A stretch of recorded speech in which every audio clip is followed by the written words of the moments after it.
Welcome to today's Explainer. If you're looking for a sharp, no-nonsense breakdown of how top-tier companies actually engineer value today, well, you're in exactly the right place. We're going to skip all the boring corporate jargon and just dive straight into the exact frameworks modern brands use to connect with us, capture our attention, and drive some serious, continuous growth. So let's just get right into it, shall we? To kick things off, we're going to anchor our entire discussion on a foundational truth of modern business. It's perfectly summed up by Amazon founder Jeff Bezos. He says, "The thing that drives everything is creating genuine value for customers." And honestly, that's the absolute bedrock of what we're looking at today. It's really not about finding some clever, sneaky way to move inventory. It is fundamentally 100% about creating genuine value. Think of this as the value exchange thesis. Formally speaking, marketing is the set of strategies and activities by which companies acquire and engage customers, build strong relationships, and create superior customer value, all to capture value in return. The big aha moment here is that it's a two-way street. It has to be. The company creates superior value for you first, and only then do they earn the right to capture value from you, which usually comes in the form of sales and long-term loyalty. Okay, here's our quick roadmap for today's explainer. We've got 5 key stops. First, defining modern marketing. Second, the 5-step marketing process. Third, understanding customer needs. Fourth, designing a value-driven strategy. And finally, number 5, 5 marketing philosophies. All right, let's jump straight into section 1, defining modern marketing, and how we're moving way beyond traditional selling. Because let's face it, marketing happens all around us now. It's not just playing out in brick-and-mortar storefronts anymore. It's incredibly dynamic, living on websites, mobile apps, digital ecosystems, and of course, highly targeted social media campaigns. Amazon is honestly the perfect anchor for this. They don't just sell stuff online. They engage us, and they create these really satisfying experiences. Think about it. When you log on, it remembers you. It suggests things you actually kind of want based on all that complex behavioral data it gathers, and it totally removes friction by making returns super easy. They aren't just moving products around. They've built this massive engagement machine based entirely on maximizing value for you, the customer. So how do businesses actually pull that off at scale? Well, let's move into section 2, the 5-step marketing process. This is a strategic framework, and it's the exact sequence that takes that big, abstract idea of a value exchange and turns it into concrete, actionable business steps. Now, take a look at the heavy imbalance in this process. It's super interesting. The first 4 steps, they're entirely dedicated to creating value for the customers and building those relationships. A company has to understand the marketplace, design a strategy, construct a solid marketing mix, and fully engage the customer. It literally isn't until the very end, step 5, that the company actually captures value from the customer, finally turning all that hard groundwork into profits.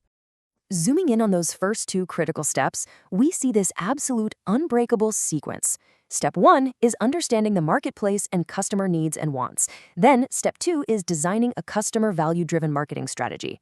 And here's the catch. You cannot possibly execute step 2 without completely conquering step 1.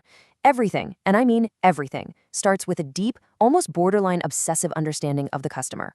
Which perfectly transitions us into section 3, understanding customer needs, the true core of the marketplace. This is where we get right into the psychology of the consumer, which really drives every single major business decision out there.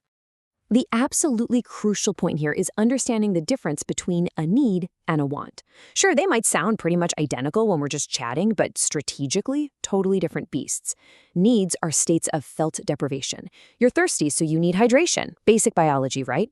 Wants, on the other hand, are the form those human needs take when they're shaped by your culture and your individual personality. So you need hydration, but your culture and personality dictate that you don't just want a glass of water, you want a massive, heavily iced triple pump mocha frappuccino with extra whip.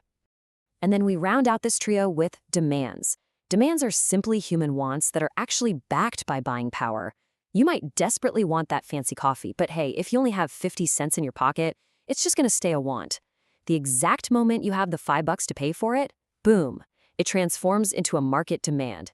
Mistaking a want for a demand is a literal billion-dollar mistake that companies make every single day. Marketers have to measure not just how many people desire their product, but how many are actually willing and able to pull out their wallets. Let's look at how this plays out in the real world. To truly grasp these needs, wants, and demands, executives have to stay remarkably close to the customer. There's this fantastic anecdote from our source material about Starbucks CEO Kevin Johnson.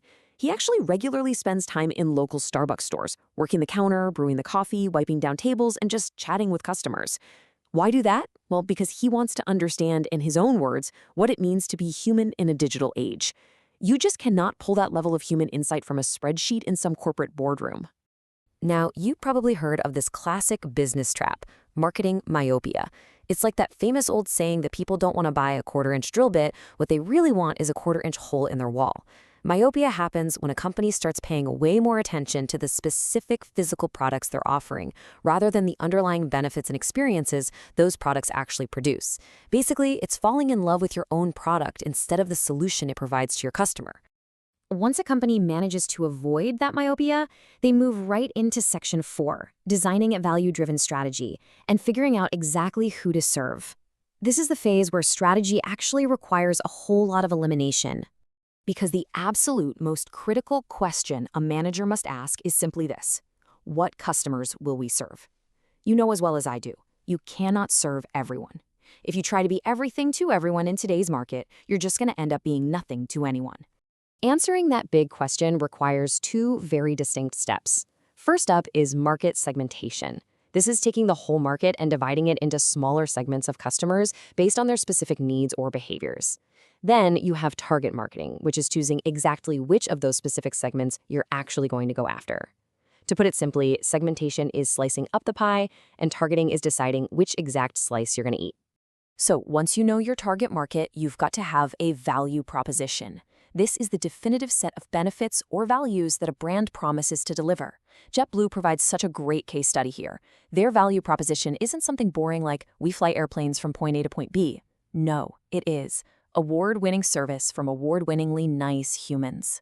See the difference? They aren't just selling a flight. They're making a highly specific promise about a human experience to a very specific type of traveler who really values that service. All right, let's step back for our fifth and final section. 5 marketing management philosophies that guide your strategy. Think of these as the invisible hands, the core organizational mindsets that dictate every single tactical move a company ends up making. You can kind of look at these 5 philosophies as an evolutionary ladder of business thought.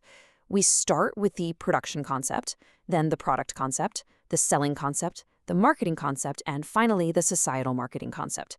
Together, these represent how the most successful businesses have fundamentally shifted their thinking about us, the consumers, over the last several decades.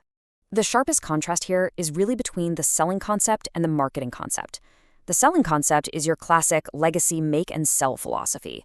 It relies super heavily on aggressive promotion to push unsought goods. Think of like cold calling people for life insurance. But the real paradigm shift is the modern marketing concept, which is a sense and respond philosophy. Under this modern mindset, your job isn't to find the right customers for your existing product, it's to reverse engineer the right products for your customers. A total game changer. And finally, right at the top of that evolutionary ladder sits the societal marketing concept. This idea mandates that a company's decisions actually have to balance 3 things: consumer wants, company requirements, and society's long-run interests. And let's be clear, this isn't just some feel-good charitable endeavor. Modern consumers are actively demanding this kind of alignment from the brands they support. That makes societal marketing not just a solid ethical framework, but a highly profitable one too. Which leaves us with one final, pretty provocative question to take away from our explainer today. When you look at your own projects, your own business, or even just the brands dominating your social feed right now, ask yourself, are they just making and selling, or are they truly sensing and responding? Because in today's hyper-competitive landscape, one of those builds a product for sure, but only the other builds a legacy. Thanks so much for joining me today. Keep learning, and I'll see you next time.